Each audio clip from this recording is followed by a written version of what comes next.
Yo, this is KD, And this is David. and we are the K&D Exchange,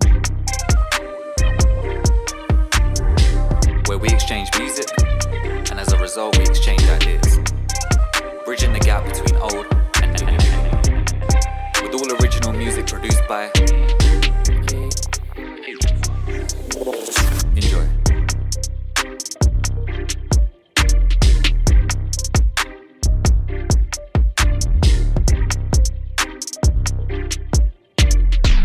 Yo, welcome back to the K&D Exchange. We are on exchange number 17, and we're only, 5 months into the year?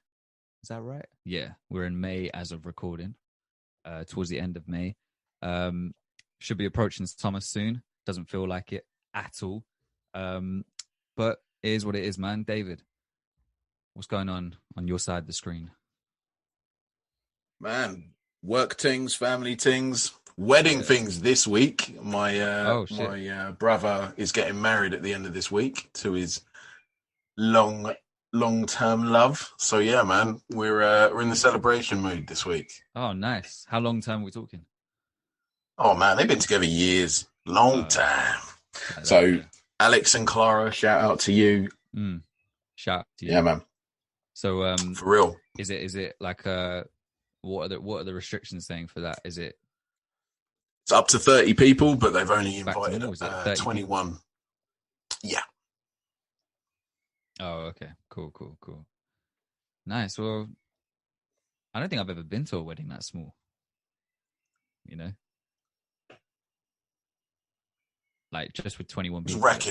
Yeah, I know. I'm racking my brains. I don't think I have. Yeah. I mean, even like the reception part. Have. Oh, have you? Oh, okay. Yeah. Yeah. Never been to a small wedding before. But yeah, that should be interesting. Yeah, man, for reals. Lockdown weddings. Yeah. But yeah, man, let's get on with intro in the show. Okay. Let's go. All right.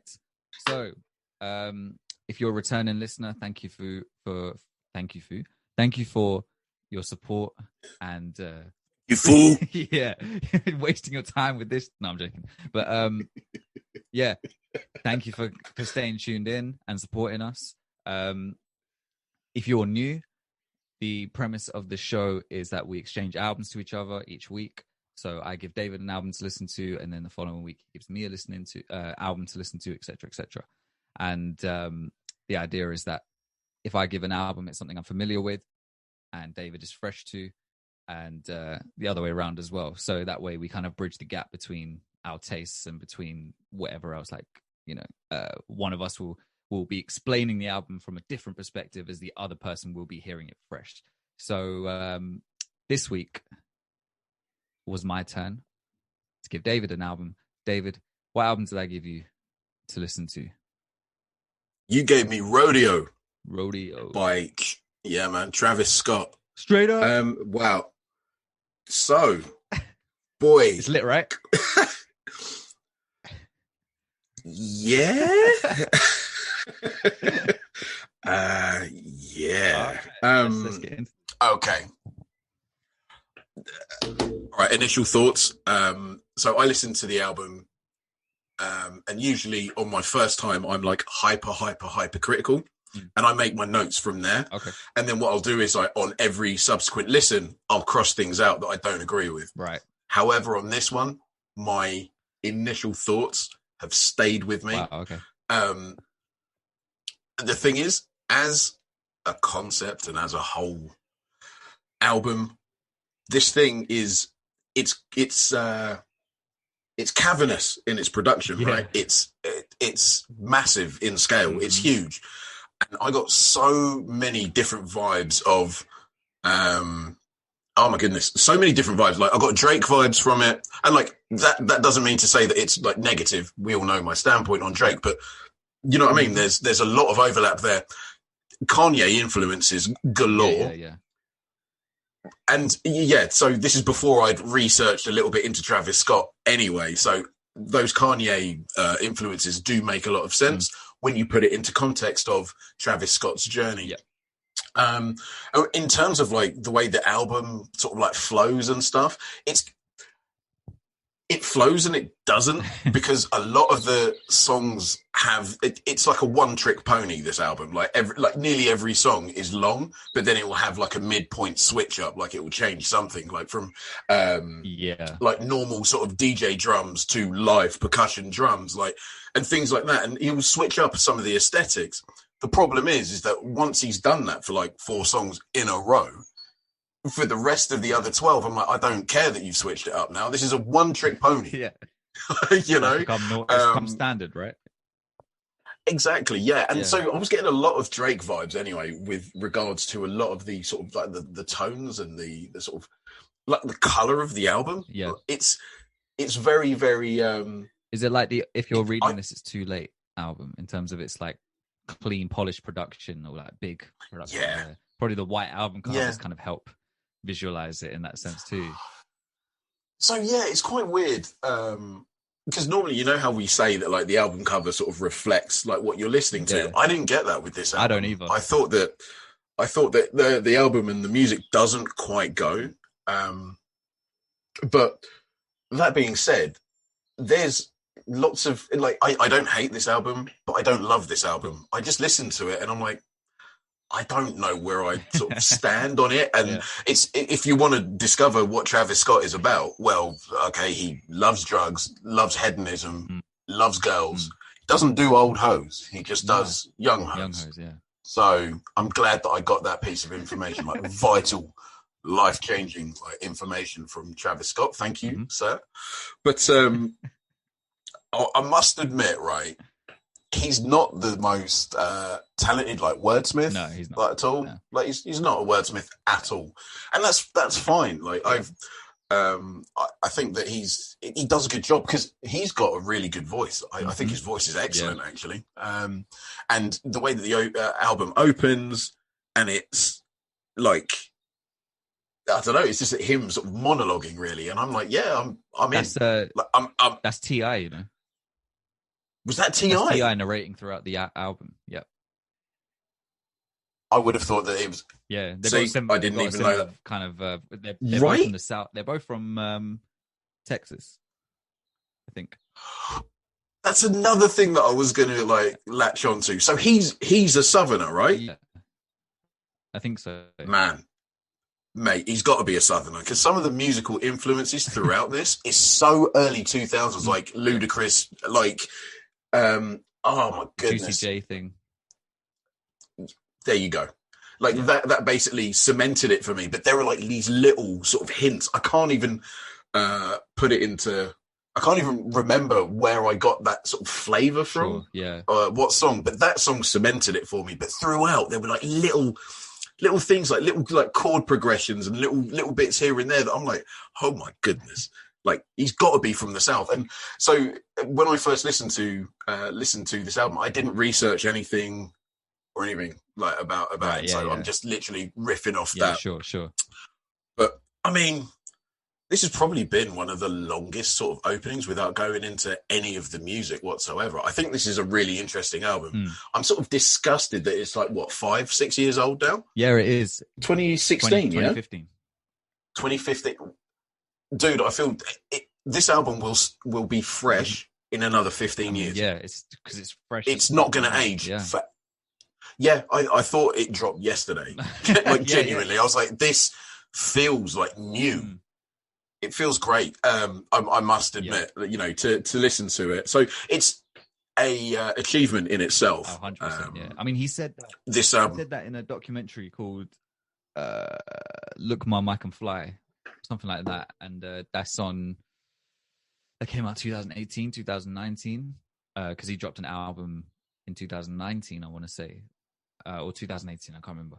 And he talks about when he's doing the process for that album, that he wants to make something that he can hold on to and he could drop at any time that he wanted to, and it would still sound.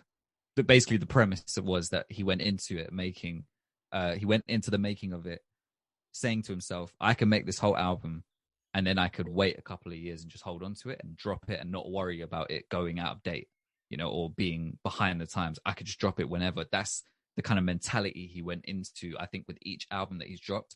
And it makes sense, because they all have this kind of feel where they're so different from everything else. And yeah, you're right. Like, even I get shocked that this came out in 2015. Disgusted. But it's 2021 now. You know, it's I could put this on now and it's just fine. It sounds fresh, doesn't sound dated, doesn't sound like, oh yeah, I remember that era. It's like, nah, this could have, like you said, this could have come out yesterday. That'd be fine. For real. Yeah. For real. Yeah. Absolutely. It's very much, I think this album's like really, really dark in its musical tone as well. Yeah. But there's a lot of like little throwaway lines here and there that I will like pick up on where I'm like, there's some next level shit going on. But anyway, I'm talking about the more sort of esoteric kind of stuff. But anyway, right. This, yeah. I'm just debating whether to say, like, no, I'll say it now because I'll forget later. Basically, listening to this album, and this isn't, I don't know how to really word it. Like, I get the same sort of uneasy feeling, like, listening to this album as I do to, like, a Death Grips album, for example. Like, really? there is something that I can't put my finger on. There's like a weird undertone of uneasiness that I get from it. Okay. And I think for the reasons that I'm going to highlight throughout this episode. Sure. So yeah, first of all, first song is called Pornography. Mm-hmm. I mean, he's trying to basically say that, like, he's living the porno life because he's, you know, got women and that all around him all the time. Mm. However, I think there is a deeper conversation to be had surrounding the hypersexualization of our society around all of us right now. You know, as a father, I'm looking at like cartoons and stuff like that my kid's watching, and I'm like, stuff does not need to be like that. Yeah, do you know what I mean? You know, and yeah, this song was very much like a lot of this album is braggadocio, right? Yeah. And I was just kind of thinking, meh. I kind of get what you're saying. You know, you're kind of saying that, you know, real life, it's kind of like a porno vid. Good for you, I guess. Yeah, do you know what I mean? Like, you know, good for you, I guess. Yeah. But yeah, I mean, that's about as deep as that goes for me, really. Like, the song starts and finishes for me. I'm like, do you think at the end when the beat switches and he says, wake up, got to get the cake up, got to get, you know, blah, blah, blah. Do you think that means anything? That he's like, that's the kind of, because the rest of it, the beginning is so dreary and he's got like T.I. narrating the shit like he's going to another planet. And then it's kind of like the beat drops. And after T.I. says La Flame, which is Travis's kind of like one of his like nicknames or whatever, like rap nicknames, like Tunchi is for Lil Wayne. He says La Flame, and then the beat drops and he's like, wake up, got to get the cake up, you know, got to get the bushes from the farm, got to get the weight up, you know, my lifestyle's too frantic. Yeah. You know, blah, blah, blah. And I was like, all right, we've got to get back to business.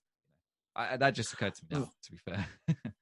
Yeah, that comes after the line of, they want to put my soul up for auction, right? Yeah. I think that's... So I do, like, you know, wake up, want to get my cake up. Basically, I need to get my money on. Yeah, need to stop living in this, you know what I mean? Living in this fantasy world and actually, you know, get back into kind of the grind, not get distracted. Because you hear rappers say this stuff all the time, you know, which is weird. Like, sometimes it's, especially when I was young growing up, it was weird because it's like, I knew that, okay, the main focus always felt like getting money, right? Getting your, you know, getting your money and stuff. And it was like, but then it was like, but also getting girls. But then it was like getting money and then you could get girls. But then there would be a lot of rappers who would be like, nah, fuck the girls. Don't worry about the girls. You know, they're a distraction from getting your money. And I used to wonder, like, wait, which one are you going for? Like, where does the principle lie? I don't know what you're trying to. And I get, like, there's a lot of contradictions in people in general, right? That you don't always know what you want and stuff like that. But correct. Yeah, it's always. I always find it funny with rappers. 1 second it's like a flex about getting the girl and taking your girl and getting all these girls, and then it's you got the girls because of your money. Then it's a flex because you got girls even though you haven't got money. But then it's like, nah, don't worry about the girls because they're a distraction to getting your money.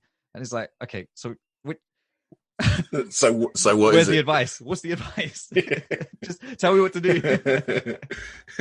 Yeah, them sugar. Zaga, zaga. But anyway.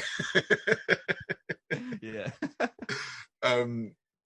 Yeah, I mean, to me, I think that he treads the fine line between, very much, this song is very much like the night before versus the morning after. Sure, yeah. And hearing you comment on that, on those lyrics, has just kind of maybe brought another dimension to the song, so to speak. Like the night before is very much like the porno vid and all that, whereas the next morning he's like, oh, I got to pay the bills. Yeah. I've got to get my grind on. Like, I can't keep living in this world because what am I going to get from it? It's all fun and it's great. Like, trust me, but it's like, if that continues and that's all you do, nothing's going to happen.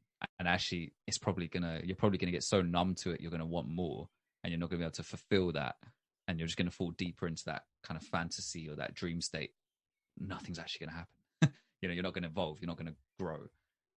And I guess in this term, he's talking about like financially and stuff. But yeah, I don't get the impression that Travis Scott really cares about like personal growth outside of his wallet.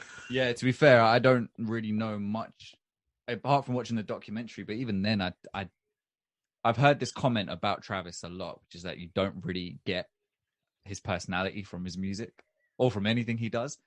He's just a part of the instrumentals. He's just a yeah.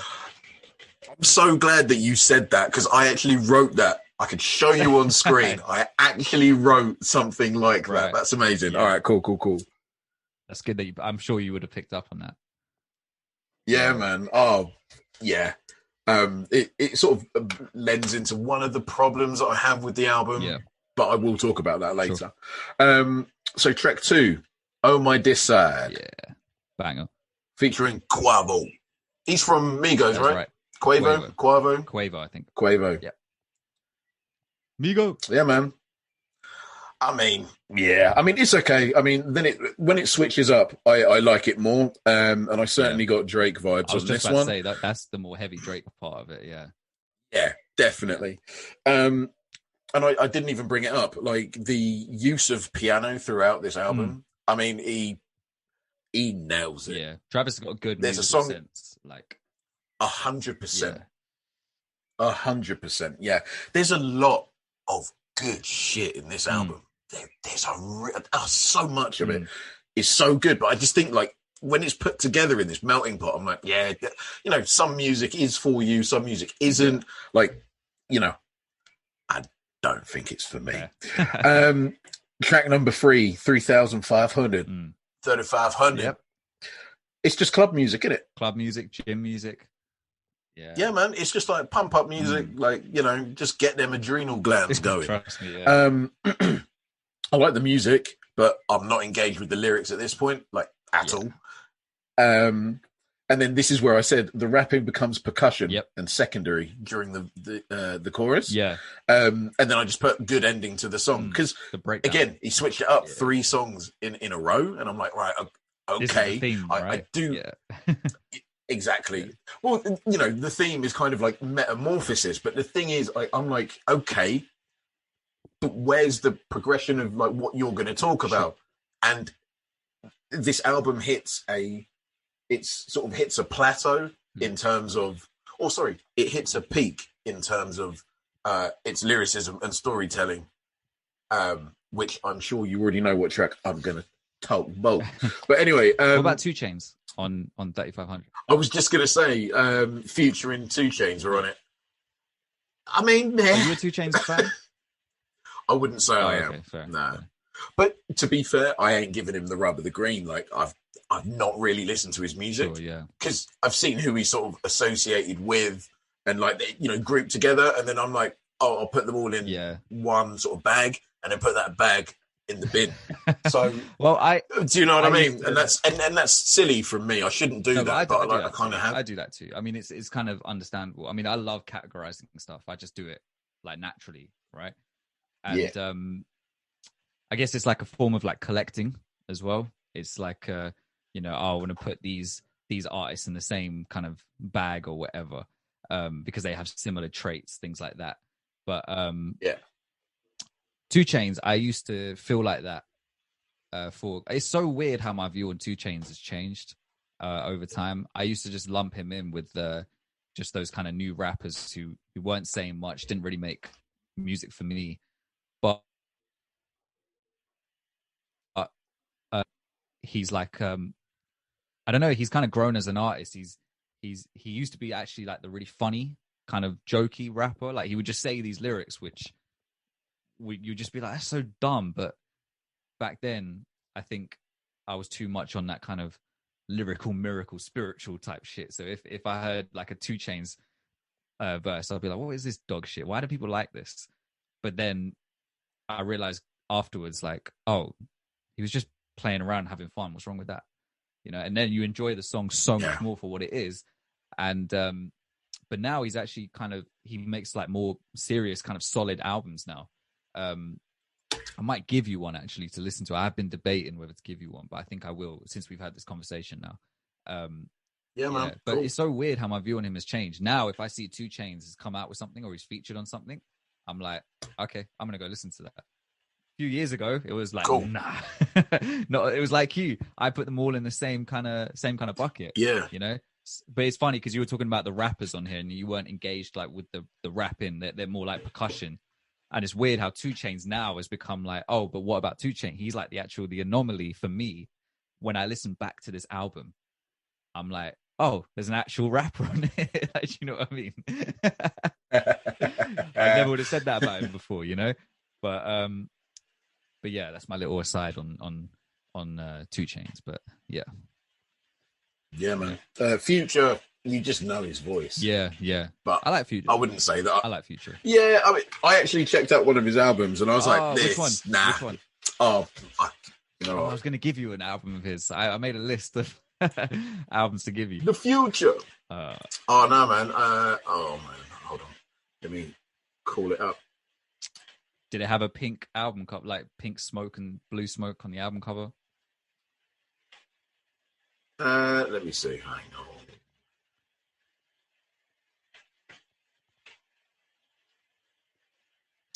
I'm thinking if you've already heard a Future album, then there's not really much. Yeah, is it Pluto, Baby Pluto, the one that came out last year? Did he drop an album last year? Is that it? Pluto and Baby Pluto. It's with Little Uzi. Oh, that shit was trash, like absolute trash. And I actually don't. I like Little Uzi Vert. That's like a few songs every now and then, but a whole like these guys, they don't really have like entire albums that I'll listen to, but right, except for Future, kind of. He has a couple that I could just put on in the background. But that joint one, oh my days! Like I can't believe how trash it was. It was just, it's just the epitome of just such standard, average music. Basic bitch. It's music. So basic, and it's like I see on Twitter, even like fans, like bigger fans of that kind of trap sound or those kind of artists, weren't even like fucking with it. It's like I can't believe these two came together and this is what they put out. And then they put out a deluxe. No one even wanted that shit. Like we didn't even want the original 15 or however many songs that were on there. Like, oh, dude, it's basically like I think that's one of the only sort of Little Uzi Vert sort of things I've listened to.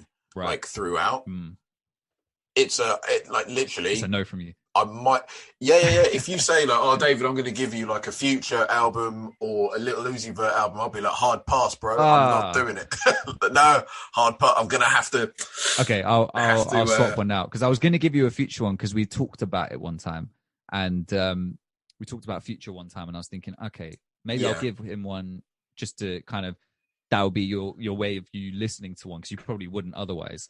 But since you have, he's not one of those artists where it's like, no, check out this one album. It will change your whole perspective. If you've heard the one, you've heard them all. You've heard the variations of them. There's just one that's like the most popular. But yeah, so back to Travis. We were on 3500, or you spoke about that one already. Yeah, man. Is he promoting, like, I know he's quite hedonistic, like, throughout this album. You don't have to be a genius to work that out. Is he promoting, like, drugs misuse? Like, I don't mind saying, popping pills and, fucking, you know what I mean? Like going and, you know, smoking weed and stuff like that. Like I genuinely don't mind. But like, is he also talking about prescription drug use and stuff and glorifying that? Because he said, ladies order up the champagne, a whole lot of it. Painkillers ain't got back pain, but you gotta love it. Is he promoting like that kind of like hard shit? I don't know. I've never pegged like Travis as that guy who promotes that stuff. But maybe that's again because I don't really listen to him too carefully. Yeah, I don't. Yeah. But this is the thing; it just popped out, and I was like, "Is he?" Like maybe he's just one of those guys that's just like, "Yeah, you know what? Like, have a good time." Like, I'm one of those people that you know I don't understand why weed is illegal. In the UK, I just don't get it. If you had like compare a pub which sells alcohol to a pub that sells weed, right? How many bar fights are happening in the pub that sells weed? Basically, how much food is being eaten? Yeah, exactly. That's like, even bigger abuse for business, right? And not only that, but you could go in there, like even if you don't smoke weed, get passively high. And what's one of the best things about smoking weed? The giggles. Oh my goodness, you get a whole room full of people laughing. It'd be one of the best nights ever. That's true, you know. But anyway. That's true because you know how people say like they even if they like going out and getting drunk. Okay, so like for me, you know, I like going out and getting drunk or drinking or whatever every now and then. But if I'm around people who are drinking and I'm not, I'm just like, man, just leave me the fuck alone, man. Like I want to go back home. But I don't smoke weed, but I have a lot of friends who smoke weed and I can hang with them easy. Absolutely fine. I actually like it. You know, I mean, I like the smell of it. I like the vibe, you know, and everything like that. So that's actually a good shout too, because I've been to Amsterdam like 3 or 4 times now, and I fucking love that place, right? I've never been. I've been all around Europe, man. I've never been to Amsterdam. I just love Amsterdam. It's so close by. Like it's like a 45-50 minute plane ride, and it's easy to get around there, and it's just good vibes. It's nice, and obviously, you know, people are chilled out, and you can go and just like go to these places, smoke weed, and you know they usually have like nice food at some of these places too, and it's just good vibes. Do you know what I mean? So for someone who doesn't even smoke, I go there and I just get good vibes, and like I can go with my girlfriend, and you know she doesn't even feel weird that you're not getting high, but I'm getting high. Do you know what I mean? Whereas if we go somewhere and she gets drunk and I'm not getting drunk, she might feel weird about getting drunk with someone sober. Yeah, I know what you mean. You know, whereas I don't feel like it's the same. Whereas if you get high, but someone else around you's not necessarily high, at least someone you know, it doesn't have that same problem. Everything's just chill, just good vibes.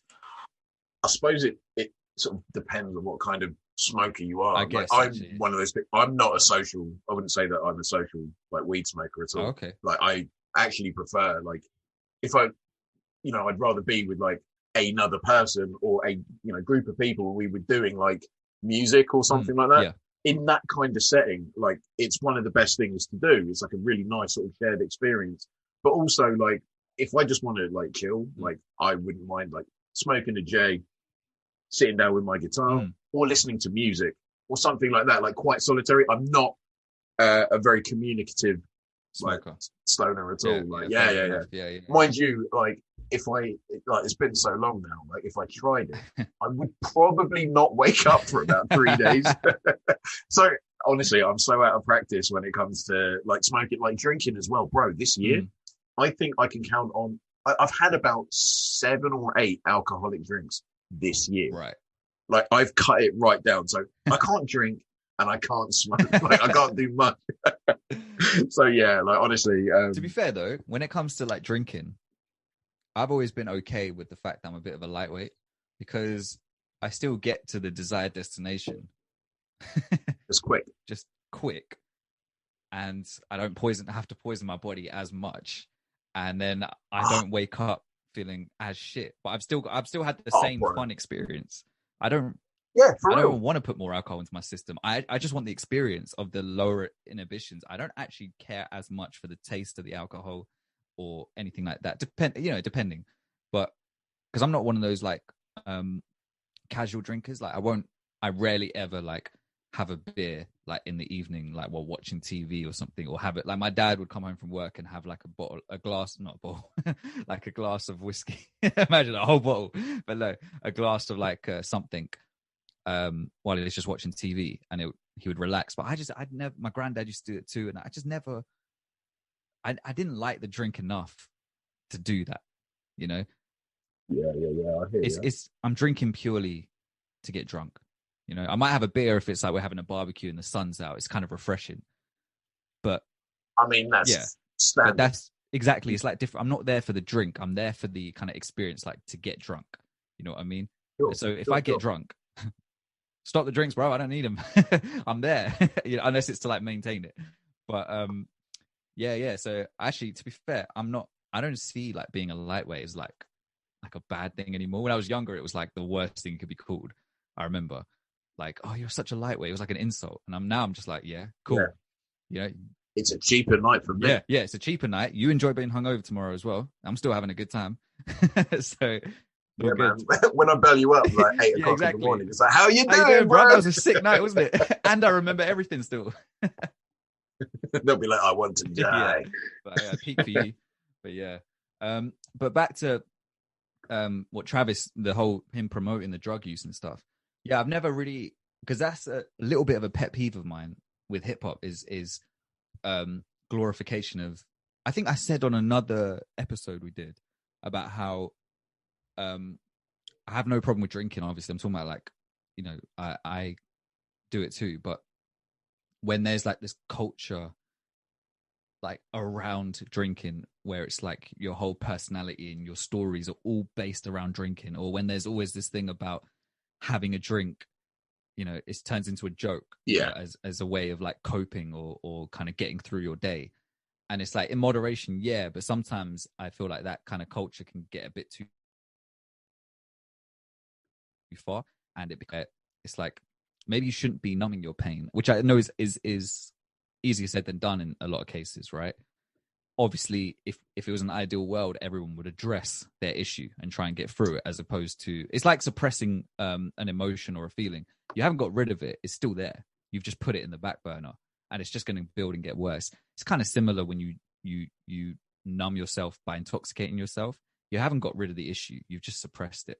You've just kind of allowed yourself to actively forget about your issue, as opposed to fighting it head on. And I get it. It's much easier to do that, and it's much more comforting to do that. But so my problem with like in some hip hop music is the over glorification of drug use. Again, if you want to do this shit, you do what you want. But for me, when I hear it in music and I know how influential and how what's the other? Yeah, I guess influential. How there's a better word for it. You know, when especially for younger kids, like when they hear music and stuff, it comes out suggestive. It's very suggestive. It comes out differently compared to someone who, you know, that's why it's important when rappers, or especially rappers, because it's like such a dominant genre now, when they speak on political things or they speak about certain human rights and justice, and they do it in such a good way. Someone like Kendrick or J. Cole or whoever, and or low key, like on the album we did the other episode, you know, that's really more powerful compared to some people who get up on a stage and preach, or who kind of have lectures with you in school. You know, you can easily just sit there and just tune out while you're listening to them. When it's with music, there's a different kind of feeling. You know, it hits differently. You know, when you express something through art, it does something different to you, and you take it in differently. It makes you really look at yourself and empathize with that kind of feeling. And you know, you repeat the music as well. Like the song will be like 3 minutes compared to like a 2-hour lecture. You know, and if it's what's going to stick exactly, with you and you know, you're going to hear it more and more. And even if you're not paying attention to the lyrics, I think your subconscious mind takes in a lot of this stuff. 100%. Yeah. So, you know, you can say, oh, I don't really listen to the lyrics, but that stuff still goes into your head. I think that's the important thing. A lot of people don't understand how complex your mind is, and how this, you know, you have this subconscious mind which picks up absolutely everything and just doesn't feed it to your conscious mind because it doesn't feel like you need it. So when it comes to all like this prescription drug use and lean and like taking like Molly and Mandy and all that stuff, it's like, I get it if that's your lifestyle, talk about it in your music. But when it's like a promotion of it, it rubs me the wrong way. Because it's like, why would you promote it? Do you know what I mean? I think it's because like we're people, right? We all want acceptance. Maybe they're saying like, look at me, like Right. I'm doing all of this stuff. I'm fine. For other people to be like, oh yeah, like that's cool. That's the right thing to do. Maybe it's a case of having too many like yes men like knocking about. You know, it could be that, yeah. Because I mean, you hear it with like with Biggie and Jay-Z and people like that. People always say like, why are they promoting like drug use or drug dealing? And I was like, I don't think they ever promoted it, because actually, like Bun B said, you can always tell when a rapper really was part of the drug game or was part of that lifestyle, is that they won't just talk about the good parts, they'll talk about the good and the bad parts, right? For real. Yeah. So the problem is that you can figure out when an artist is chatting shit, because they'll be like they'll only talk about the good parts. So that's when it comes off as like overly promoting it. I think it's the same with the drug use. When an artist doesn't really talk about the bad days or the downsides of it, it sounds more like, okay, like if they're doing that, then fine. That's just your life that you're talking about. You're painting like this picture. No one should be censored for, if that is your lifestyle, then that's your lifestyle. Put it into your art. You know, I'm not going to say don't ever mention drugs in your art. That's just stupid. But it does rub me the wrong way when it's like kind of seen as this like this really cool thing to do. You know, I'm just like, nah, man. It's kind of, I don't know. I have an issue with like when it comes to drug use in general, right? Like, do whatever you want again, but sometimes I feel embarrassed when I see people do it. I don't know. So I cringe a bit. Like, I hear you. Yeah. I think that like with this, that one of the main problems is that Travis Scott doesn't really let you into his way of thinking. That's like, at all. Yeah. And that's the thing. Like if he's saying like, yeah, I'm doing this, but there are, you know, you give context to it, you know. Yep. Or if you as a warning or something, just do something with it. But he's just putting it out there, which is why I sort of like circled that lyric, and I was like, I don't know if I like what I'm hearing. It's very like, surface. I don't like if I like what I'm hearing. These young whippersnapper rappers are too busy making money and Molly. But like, no, genuinely, like it's just, I don't know. I just don't think it's. I just think have a message, basically, like stand for something. Like it's kind of that Drake thing. Like I'm no close. I don't know who Drake is. I don't really care. Yeah. But also like with Travis Scott, I'm kind of like, you've got this great sounding album. You've got these great ideas. And make it mean something. Yeah, because you can do that. Like, you know, you can make vibey music, but then when people hear the lyrics, it's like still like, oh, there's something else here too. You know, you totally can. Lowski, for example. Yeah. Did not think I would enjoy that album. Listened to it the other day. Gets better. Yeah. Didn't think I'd like that album at all. That's a great example. It's fantastic. It's a great example. Yeah. You can do it because there are so many good messages in there. 100%. It's littered throughout. So, oh, by the way, listeners, if you can, like, I'm sitting in the conservatory, and it is raining, like pissing with rain. So if you can hear that in the background with my mic, really sorry. But anyway, it's cool, man. It sounds like those like Headspace videos that they do for the meditation. You're talking, you can choose if you want to hear more rain or you want to hear more voice.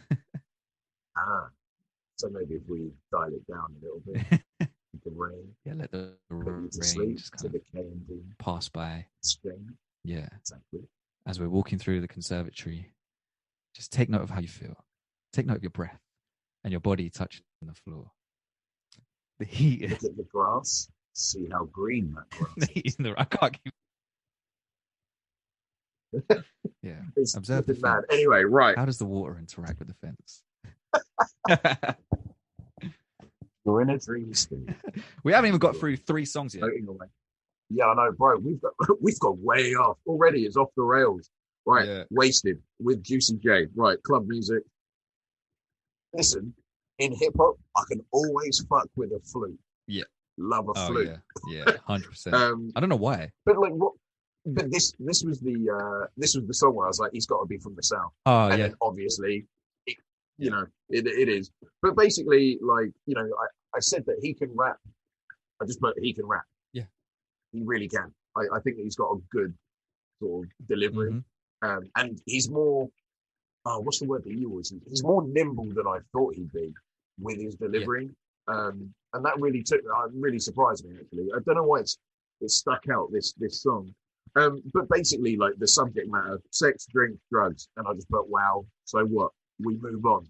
what do you think of the second half with like the Kid Cudi scratches? Like, kind of gave me like old school kind of.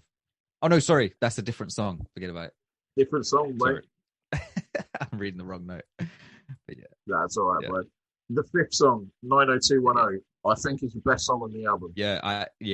Like When for I me, listen hands back, down. this is a hard album to skim through. Yeah, no, 100%. This is a really good song. Like, it's grown on me so much. Yeah, man. Um, Yeah, It's basically story time. The lure of the lights and Beverly Hills and the warm, sunny, sunshiny vibes that you get from the song. And it's a pretty yeah, atmospheric storytelling of a poor porno girl, basically, that basically gets eaten up by right. the system. It's, you Yeah, know, I also put the switch up is really, really good. Like, give me yeah, live yeah, sounding drums, give me live sounding instruments over produced instruments any day of the week. Like, any day of the week. yeah. Live music is it's the best. It works well in this album, right? Because he sprinkles it in. Like, I feel like that's when the really nice switch ups happen, when he does enter in those kind of live drum sounds and guitars, and then he'll drop like an 808 in. Right, he'll take one element out, keep one live element, but then drop the 808 and the traps like snare or clap, and it's like a nice aesthetic There's a pairing. nice fusion. Yeah, Yeah, it's just it's a, something really, really pleasing to the ear about it. yeah, definitely. And also like there's a couple of instances on this album where like you'll have the the sort of studio produced like bass, like Mm, the massively deep booming yeah, bass, like how many levels of sub bass in there. yeah, And it's just basically like amazing when you put it next to live yeah. drums, and it's like, wow, hang on a minute, This is it's a really good one aesthetic. hundred So yeah, I percent, totally see what you're one hundred saying. percent. Casey Hill, does a good job on this song.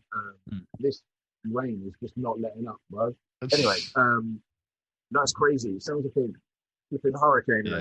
Yeah, This is just the best song on the album. There's not even close to me. there it Um, is. Pray for Love. Now, this is where I had another problem with. Okay. So that was it. This album also, yeah, like The Weekend, you can definitely hear like this same sort of Mm. production, not tropes, same sort of production Ideas, ideas, yeah, aesthetics, aesthetics and and stuff. yeah, Yeah, and very much like The Weekend. It's hyper stylized yeah. music, isn't Very it? atmospheric, Um, like very vibey. really Yeah, atmospheric. But I was just like, yeah, like in the chorus, like the song's called "Pray for Love," and then they're saying "Don't pray for love" in the yeah. chorus. And I'm like, wait, okay, because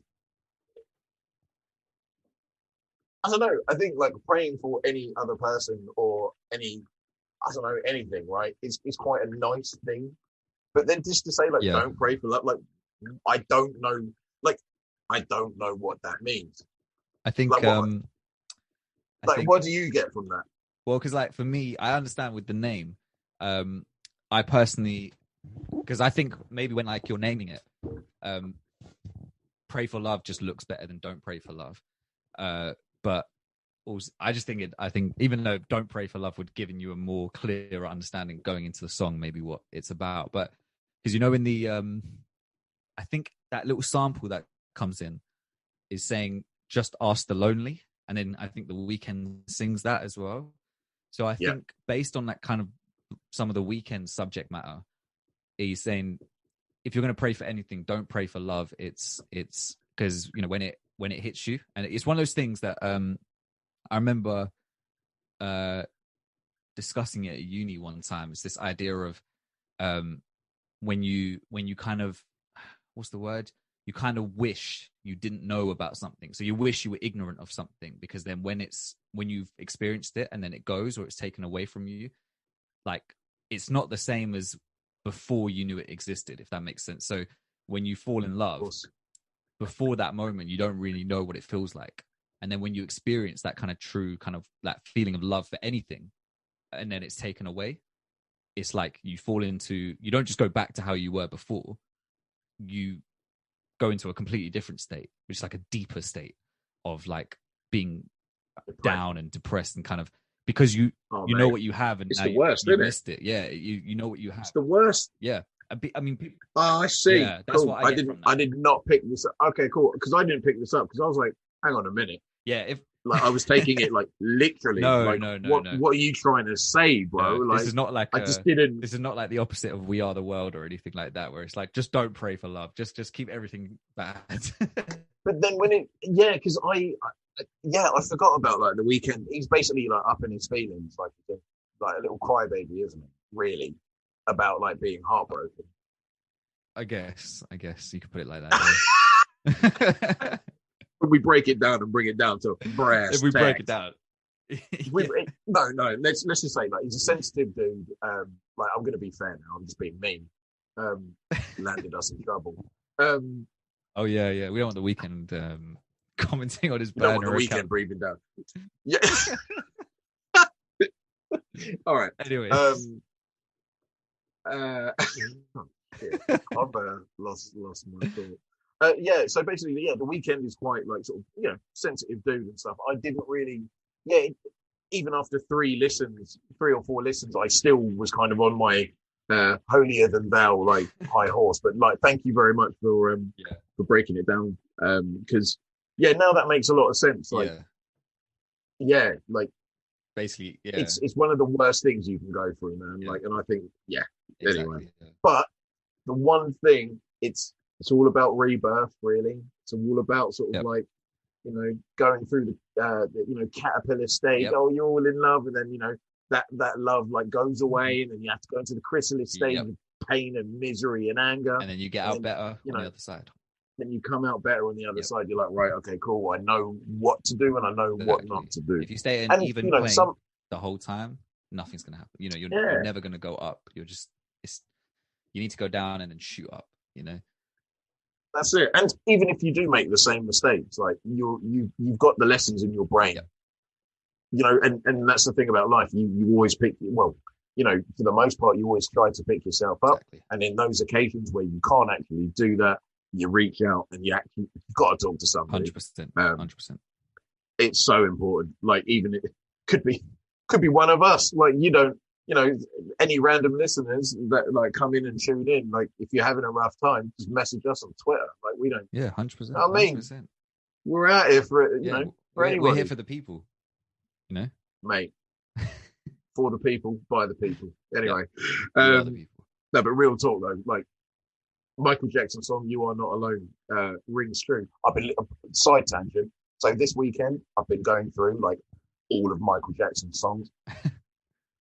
I just cannot believe, like, it's like I'm listening to them all for the first time again. I cannot believe how many bangers he had. That's so strange, because on Saturday evening, because my partner went out, and then she like knocked out at her friend's house. I was meant to go pick her up, but then she knocked out at her friend's house, and then I was like, okay, I'll just come get you tomorrow. So I had like the kind of I was just by myself, so I was like, okay, cool. And then I don't know, I just started putting on I put on like Thriller, and I just skipped to the main part, and then I went from that to something else. And I know every time I start one of these, I'm gonna end up on like going to the next one. Then I watched the Bad tour, and I was skimming through that. Oh my goodness. Like, Wembley 1988. That one, unbelievable concert. I was just like so emotionally attached and deep into it. Like, I watched his 1995 MTV Awards as well, because there's a 4K version of it on YouTube, and I always I always struggled to find it on YouTube, and because some of them would be not so good quality, or one of them would be like the audio is slightly behind, so it doesn't match up with like his dancing, which is so unsatisfying. This is 4K. It's perfect quality. It's better than the DVD quality I had when I was a kid, you know. And it's just, yeah, I did the same thing, which is weird. I fully soaked in just all these vibes. It was so emotional because it was like tapping into my inner child again. Like, wow, this guy. You look at his face and you're like, this guy exists. Like, well, he existed. You know, he walked the planet. He's a big part of my childhood. He was crazy. You know? And but yeah, it's crazy. What I loved as well was the admiration he had from everybody. Like anyone that was in the audience, whether it be a fellow celebrity or a fellow entertainer or just an ordinary person off the street, everybody was just wide eyes, wide mouth. Couldn't believe what they were watching. Like they were watching something amazing. Oh my goodness. Yeah, I thought the same thing. I thought the same thing as you. I thought like when I was watching him on the Wembley thing, I was thinking, man, I would hate to be an MJ contemporary, like during the time. But then I think, actually, if I was, I'd probably look at him and think, yeah, I'm just such a massive fan of his. He's one of those guys that I'd be like, yeah, I'm cool with you breaking the awards. I'm cool with you. You deserve it. I'm doing my thing, but you, like, you're just something else. You're like this physical embodiment of music that was sent to Earth, just like kind of, you know, cannonball straight onto Earth. Like, okay, he's here now. Like, it's unfortunate. A freak of nature, like when it comes to music. Like, to be honest, the fact that he sang that concert, especially the Wembley one, like that's him at 30 years old, right? He's like in his prime.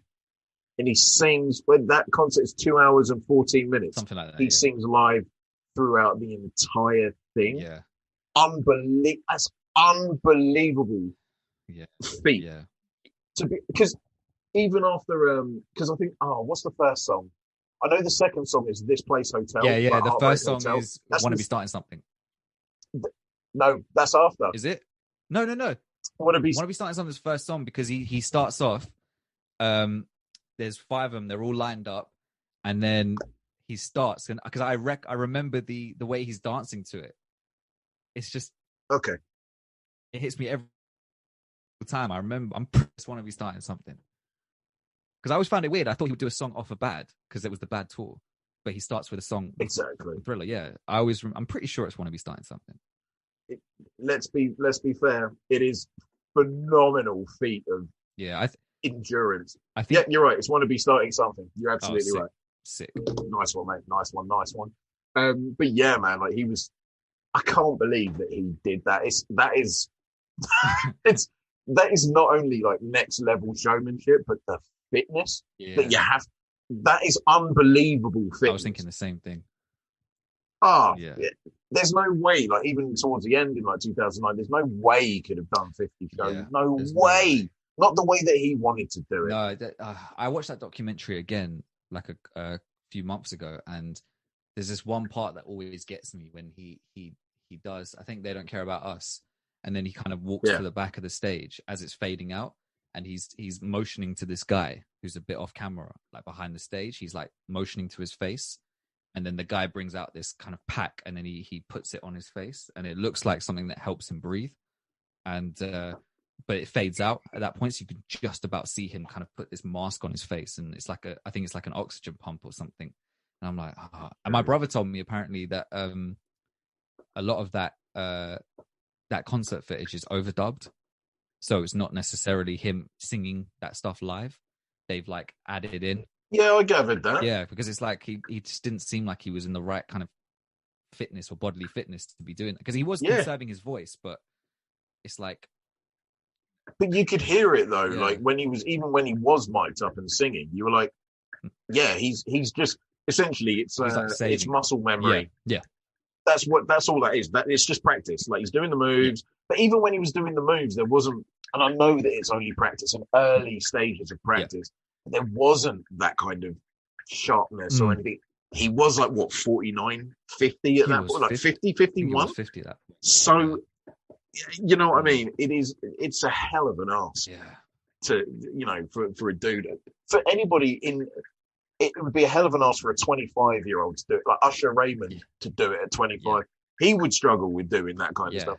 Although he did it, and I saw it live, 8701 tour. could not believe my eyes. That was a 2-hour show. She... Unreal.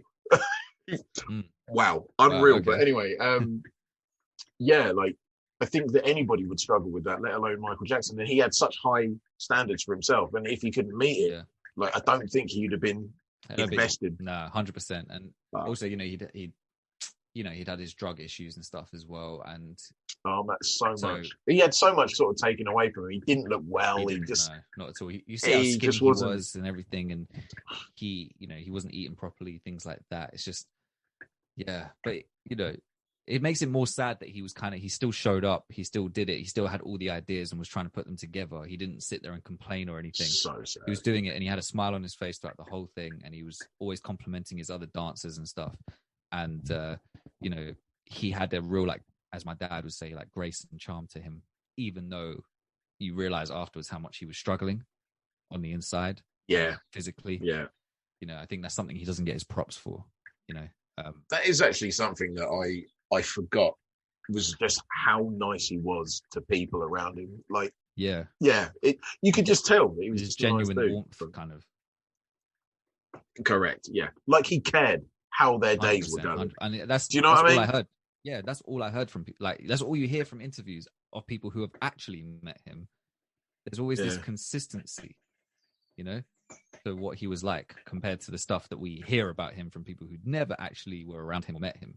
You know, there's much more consistency to the people who were around him and actually said stuff about him. You know, there's no real anomaly in there. There's like, you know, or unless the story changes afterwards and then gets thrown out of court. But anyways, what's the why did we start talking about that? Oh, do you know what? I think I randomly. Oh, because we were talking about Pray for Love, and then we were saying it's not the reverse of We Are the World. We Are the World. It, and then that's what kicked this off, bro.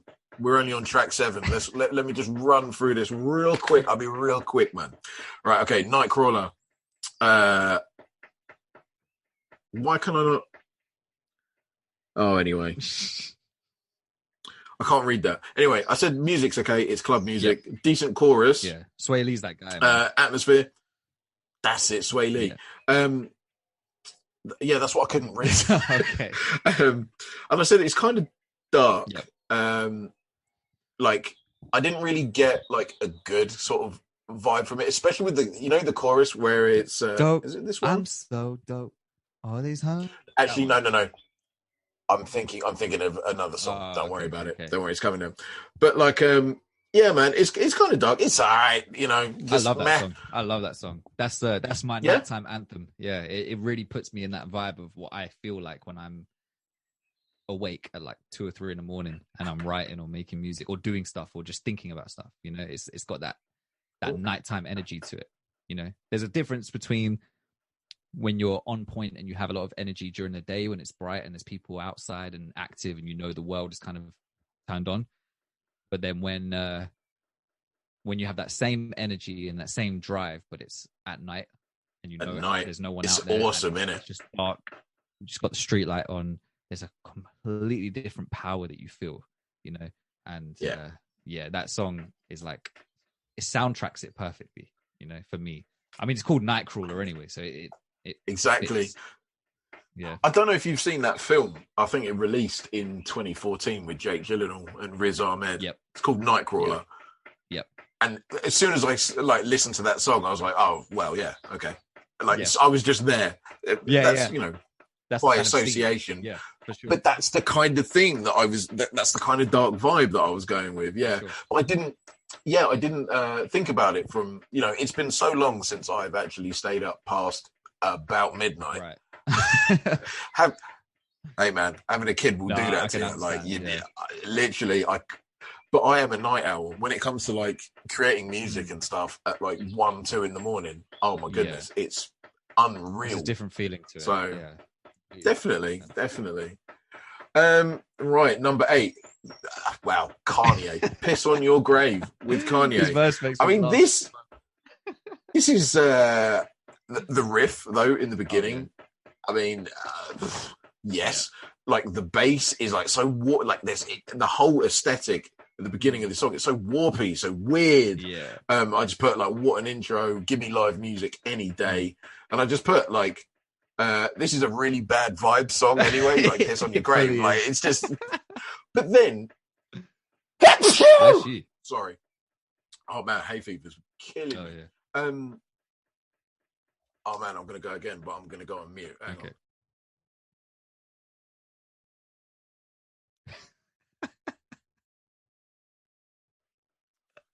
I've had it since I was 2 years old. Oh man. Anyway, right, here we go. It says hop out of the lamb and hop onto the gram. Yeah. Is this pre or post Christianity conversion for Kanye? Oh, this is. I mean, Kanye's always been Christian, but this is yeah. I mean, he made Jesus Walks. Of course he did. He's this is like pre kind of what we see of his like full conversion, which I think happened in like 2018 or 19.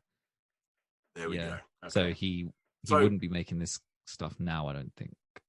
What does that mean? What? Hop out of the lamb, hop onto the gram. Hop out the Lambo and straight onto Instagram. Cool. Or all take right. Snap me getting at the lamb onto put it on the gram, Cool, man. All right. I mean, I use your face as a urinal. Yeah. He's got them again, R. Kelly, like horrible vibes going on. Just like what's going this on? one for the executives, fuck you and your relatives. It's just the way he delivers like lines like that. It's just like, okay. I kind of miss this Kanye, to be fair. Like I miss. He's off the chain, isn't he? Yeah, I kind of miss this guy who would walk into the interviews and be like, "Yeah, the fashion industry is corrupt. This industry is corrupt. I tried to come here with this and that." And then, recently he tried to do this thing where he's like trying to get everyone, like all these artists, to own their masters and stuff like that. Like he really has been pushing for that, and it sounds really like what he was trying to enforce. And I just don't know where it's gone now. But it did sound really cool. Like he wanted to start this whole new industry for artists. Like artists just move towards his kind of platform that he's trying to create, and it'll be like an automatic right of yours to have your own masters, to own your music and own control over what gets done with that music, not in the hands of these like kind of executives, faceless billionaire. Yeah, exactly. Execs. Yeah, man. Like people who know nothing about the culture, nothing about the industry, but who give out awards to this shit. That's why the Grammys don't mean shit, man. Like they're not. Don't even get me started on that. Like we all know, like that's why they've been boycotted by so many people and so many artists. They realize it's just an empty kind of popularity contest, and the popularity contest is not even accurate. Like even recently, they put in like this is the problem. They put in like recently, it made it seem like they're taking the right direction again because they put in like Boldy James and Freddie Gibbs, like 2 Alchemist produced projects, and then some other like more underground guys. But then actually when you deep it, it's like, wait, that's just going the complete opposite direction. You're still pandering. You basically heard all the criticisms and now you've just gone to the other extreme. You've just picked a bunch of underground albums and said, okay, we're going to nominate these for Grammys. No.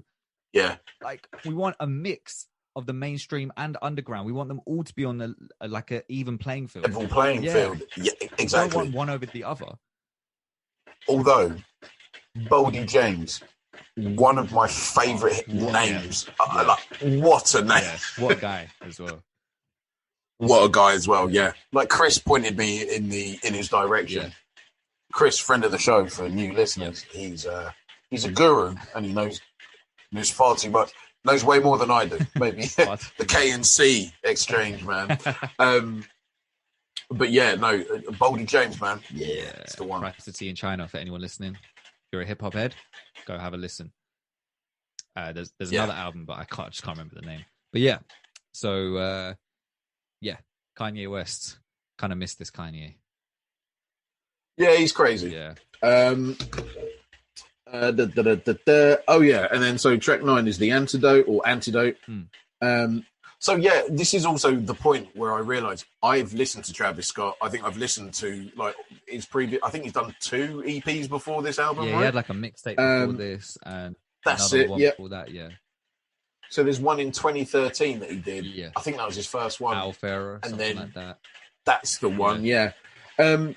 So yeah, and then I was just like, I don't do no old hoes. I've put in like yeah, I just put FFS, man. But I said that this is the thing is like this song is just pure vibes. Yeah. Got one of the hardest beat drops as well that I've heard. Yeah, man. I mean, like, I just think that. Yeah, it's huge, isn't it? However, like, this is where like the lyricism point comes into me, and like the vanity of people comes in, right?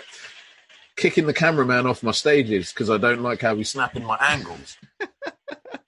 I mean, when I heard that, like, that just jumps out and screams at me, just like, wow, dude. Okay. You know, this is depth of character. Wow. I'm so glad I'm listening to this album. But then I also put, like, if this song is the antidote, then what the fuck is the poison? Sure, because, like, can you imagine anything worse than this? No, I'm kidding. I'm being mean. I'm being mean. It's really not a bad tune, like, at all. Yeah, it's just vibe. It's good vibe tune, yeah. Yeah, man. Track number 10, Impossible. I just put hypnotic weird shit again with the second half switch up. You can definitely hear like Kanye production cues, like throughout here. There's few things that I can't remember the song by ear. This is one that I can't remember by like memory. Right.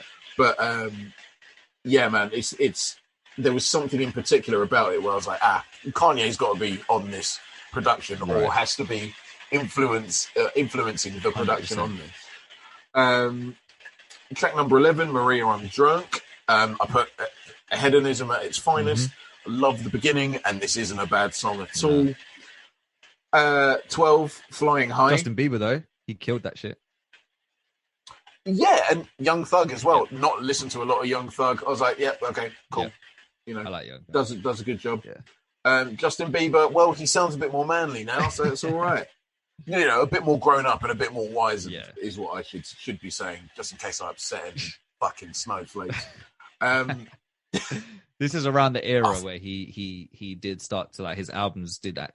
This is like at a point where people will be like, oh, you know, Justin Bieber, actually, have you heard his new album? He's actually got bangers now. And I think it's because he was adopting the more current hip hop aesthetic at the time in terms of his production and things like that.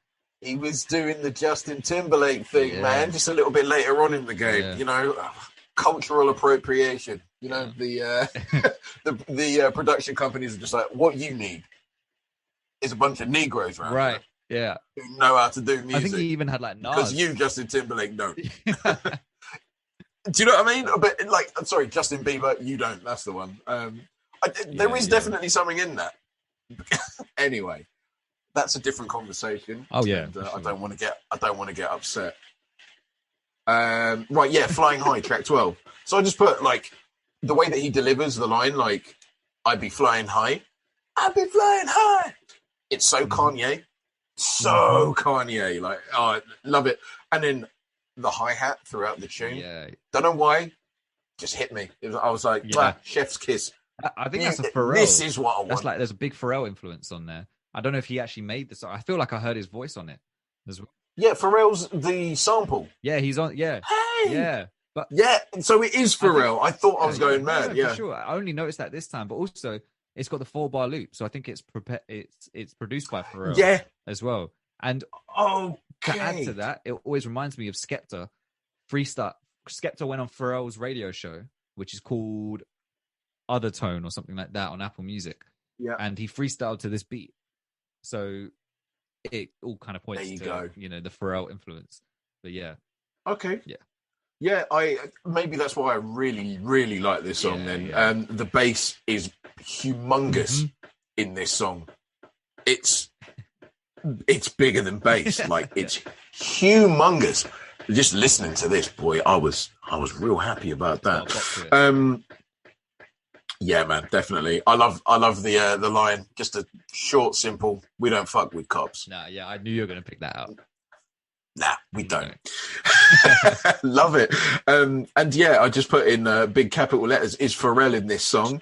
I love it. I said that I loved the bridge. I said it's really, really nice.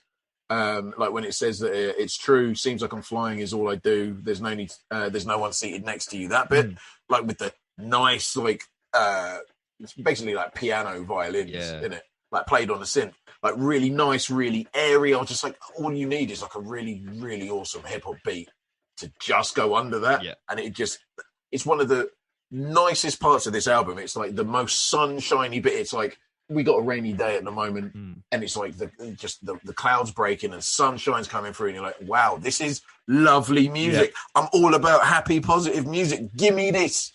Give me this. I love it. I don't care. I don't mind dark music. I don't mind like moody music, club music, whatever. Like, give it. But you know what I mean? From this point onwards in the album, bro, I was like, I am so high off that little bit. I loved it. It took you 12 songs. That in my veins. It took you 12 songs to get there. It took me 12 songs.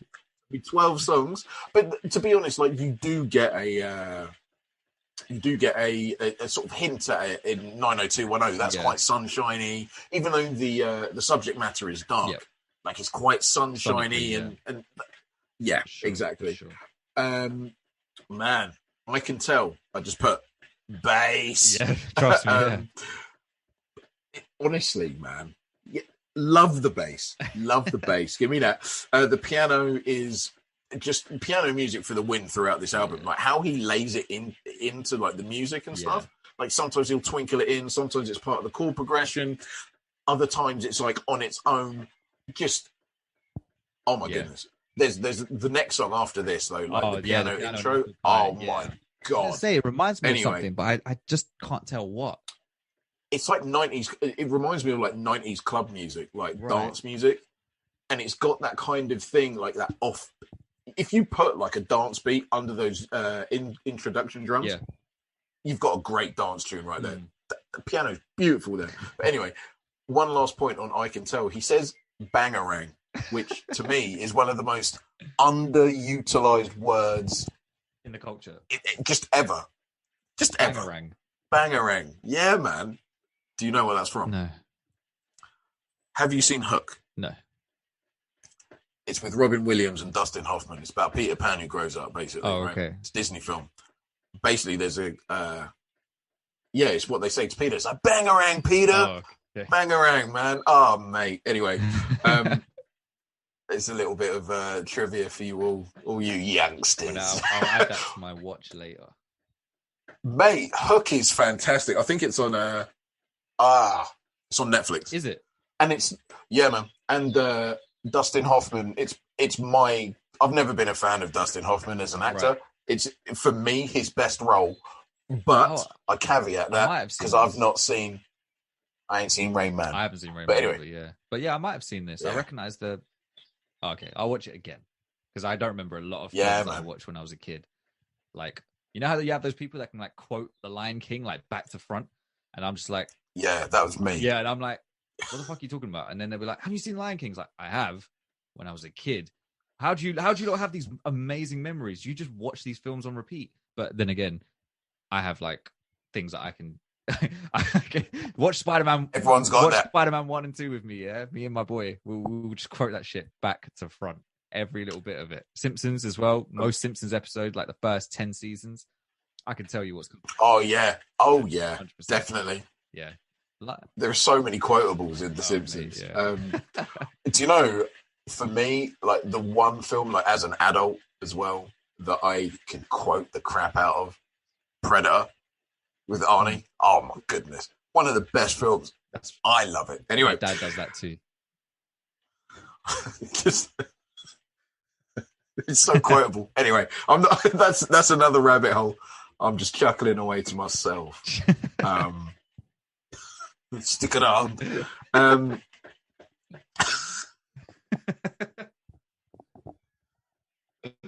This is the loyal kind of thing all over again, isn't it?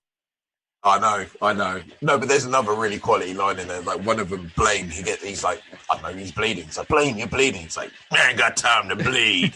Love that line. Anyway, Apple Pie, track 14, the piano. Yeah. Oh my goodness. And I love the way that it like switches, like it turns to like bass. Oh, yeah. Oh, it's so seamless. Yeah. Like you blink and you miss it. It's beautifully 100%. Done.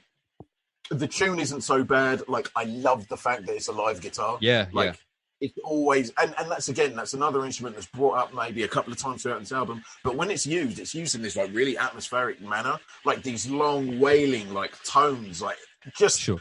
it's loud enough, but it's also quiet enough Yeah. for it to add the right amount of ambience. It's fantastic. Like, I must admit, the production is so on point. I put track number 15, Okay, All Right. So this is the point of the album where I've just put, yeah, it's cool. The end is pretty cool as well. Okay, all right. Schoolboy Q doesn't blow me away on this in particular. And then the last track is, well, it's basically an outro, isn't it? You know, I was just like, meh. It's called Never Catch Me. I was like, nah, it's kind of forced, dramatic, dramatization. Doesn't really need, like, doesn't really need to be there. It's like 80s influenced drums. Yeah, and it is. Boom, that is the end of the album. All right? It's the end of the album. It's quite a long one as well. I think I've been, oh my God, that's another thing. Oh man, I felt the length of this album. Yeah, I do every time as well. Every time I listen to it. Yeah, it's really it's not like an enjoyable length of time. Like, I don't know. I feel if what that you mean. sense. Like, when I get to Antidote, as soon as I get to the end of that, I don't know if it's because Impossible, I tend to skip that anyway.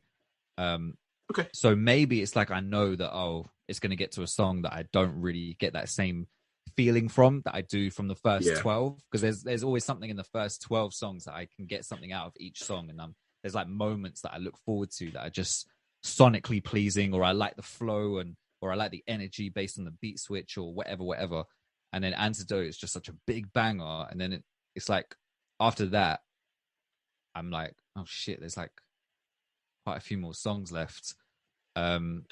How many songs after that? Wait, 16, 15, 14, 13, 12. Four songs, isn't it? No, actually. So Antidote is actually track 9. I thought it was 12 for some reason. Yeah, so this may have benefited for me. But then again, I don't know which songs I would have taken off, like, because they all fit this big canvas. I would have taken off Impossible just because I get bored by it, and Never Catch Me. I might have ended on Apple Pie.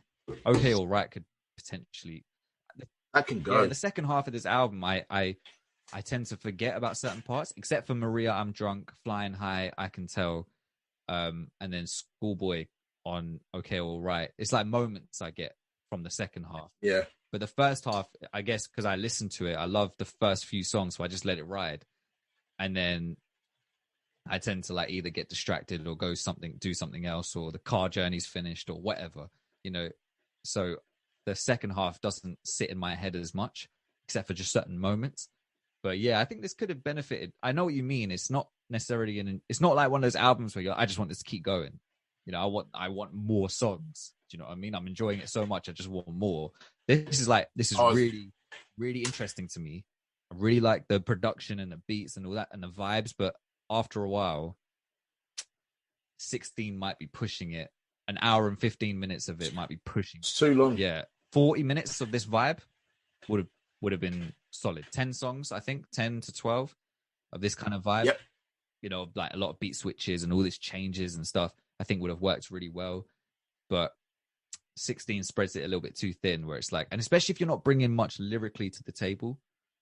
Agreed. And it's like, you know, I can't justify all with subject matter. Yeah, just subject matter. Like, it's just general. It can't be all vibes for a whole hour and 15 minutes, for me at least.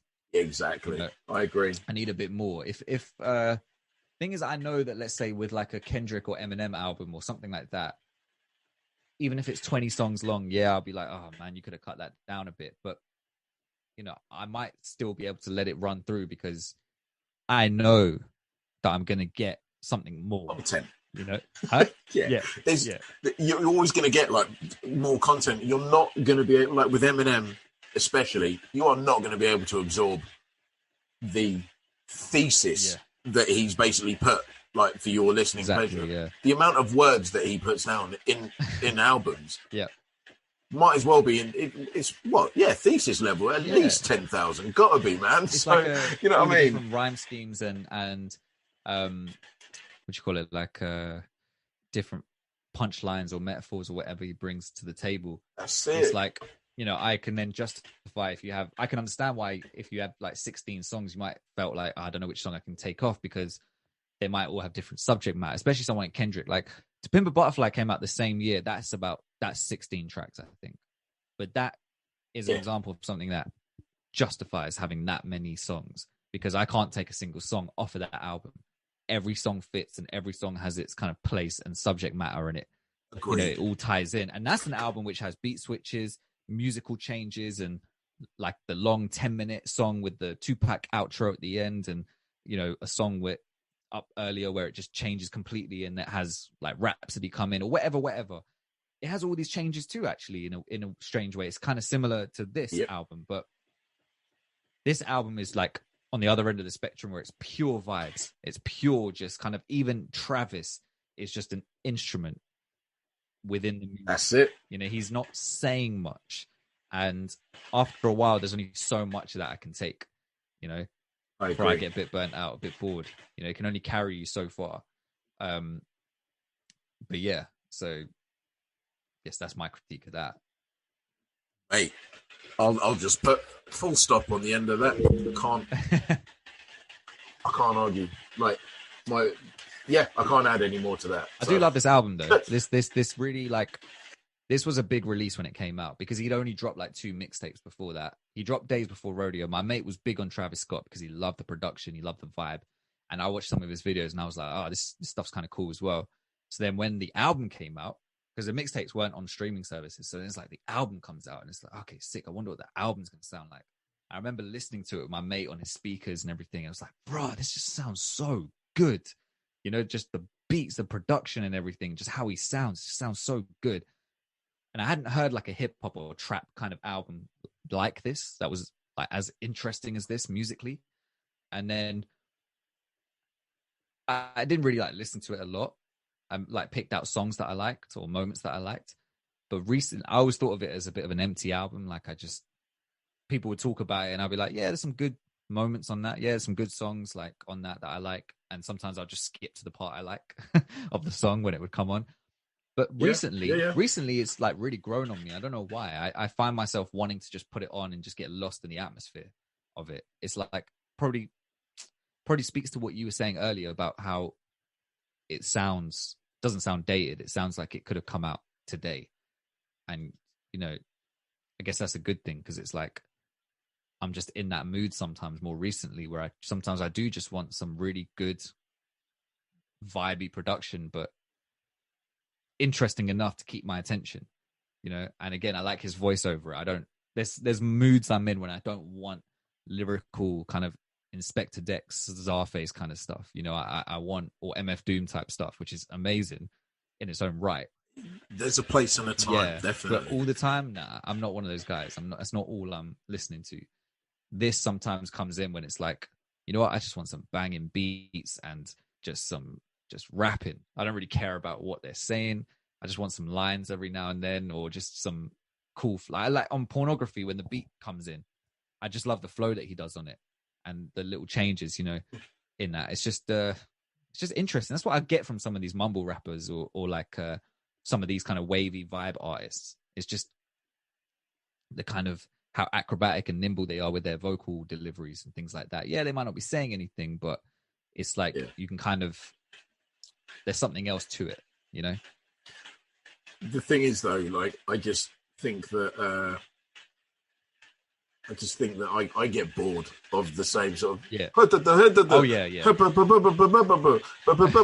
I'm like, yeah, cool, like, okay, you're doing the triplicate kind of thing, okay, really cool, but it's all right. Like, if they like could switch it up like every now and again, that would be better. Rapping, bit of fast flow and a bit of this and a bit of that, and then, you know, like Eminem does it in Music to Be Murdered By. He does basically every type of rapping that you can really do, apart from like the sort of, I don't know, LA kind of, you know, the sunshiny rap, you know what I mean?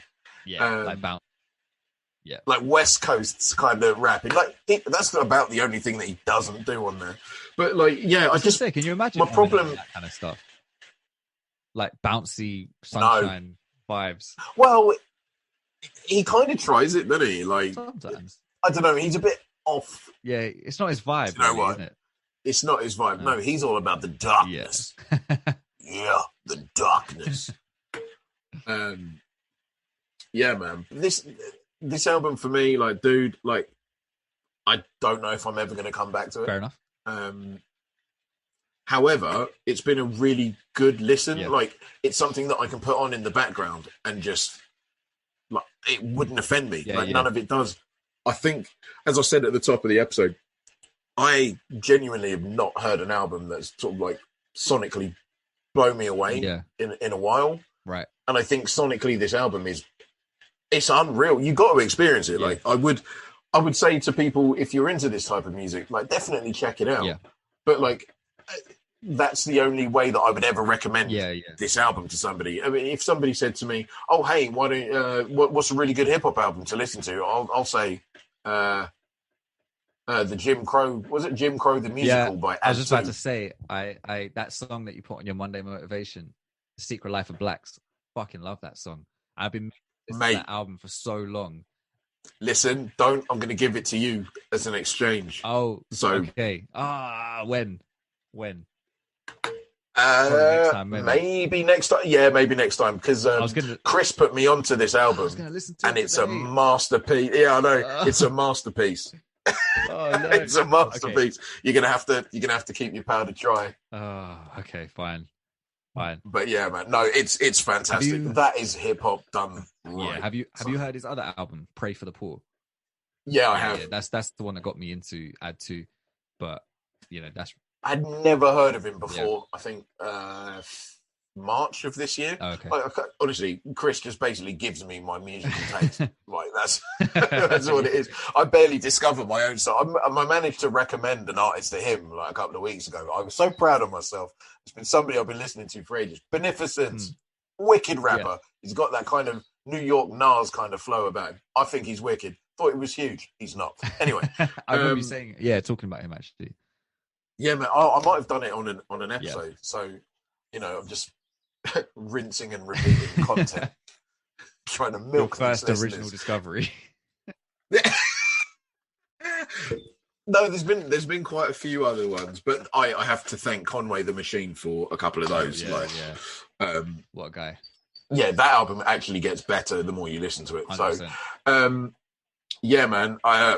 When it comes to scoring this album, bro, I did you have a top 5 or anything? Not really. I've got one, and that was 90210. Okay, that was the one. Actually, hang on. We could do more. That's my other laptop. Like fucking with me, and I'm hitting the microphone now. Right. Yeah, not those 3. Yeah, 90210. Nightcrawler. Okay.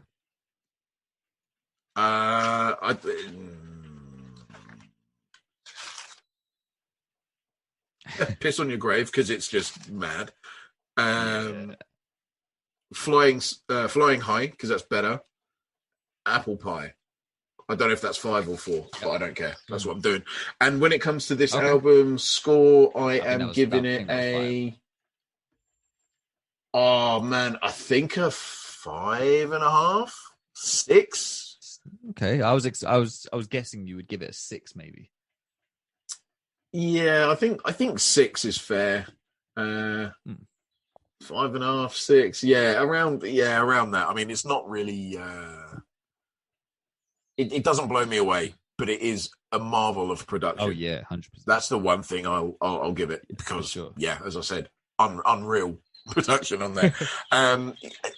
It's not really stayed with me though, bro. Like, it's not one of those albums that's gonna stick with me. I will remember that I had to review it on the podcast, but I don't think it'll be in rotation. Yeah, unfortunately. Yeah. But again, that might differ in a year or two's time. I might come back to it and be like, holy, like, what was I smoking? Like, this is all right, Right, yeah. So, well, that's what I mean? How it was for me, like, in the last couple of years, actually just the last year even, it just started to come up in rotation again, Yeah, man. That's how it works. Yeah. It's beautiful. That's how it happens sometimes, Yeah, man. Yeah. So, right, let's wrap this bad boy up like a an old spliff that I haven't smoked in years. I put you to sleep for 3 days. Oh my goodness. Hell yeah. What am I going to give you? We're going off piste now. You are getting Diamond Eyes by the Deftones, because it's about time we discussed them. I was going to say, you've spoken about them quite a few times, so I'm surprised I haven't got something from them yet. It's because I want you to like them. Like, that's the thing. And I think this is the most accessible album, but this is from a long-term fan. Like, I've been a fan of them since, I'd say, when did Shut Up and Drive come out? 99, 2000? Okay. So, no, Be Quiet and Drive. That's what it's called.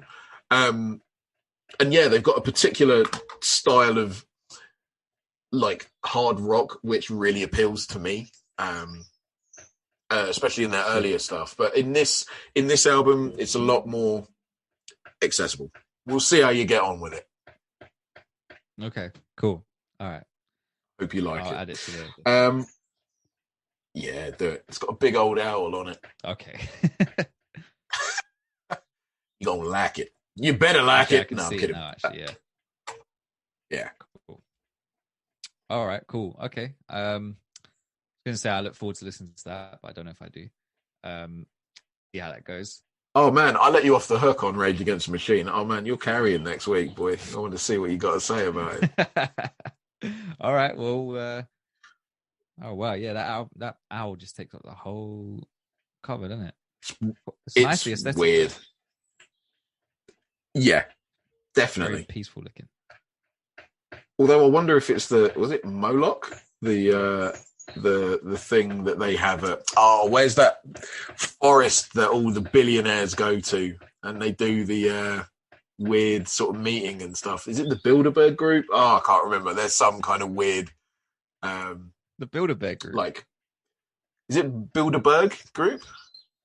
Have you ever heard? Oh. Not the Bilderbear group. That's what you said. You said Bilderbear. No, I said Bilderberg. It sounded like bear. That's why I was like, what the fuck? The Bilderbear group, where you can create your own bear and you can put your own messages in I didn't know they had like a secret society. Like the Bilderbear group. See what I have to put up with. Are you talking about honestly this? Why does the word Hildenberg come to mind? Hindenburg? Isn't that the blimp? No, I didn't say Hinden. I said Hilden.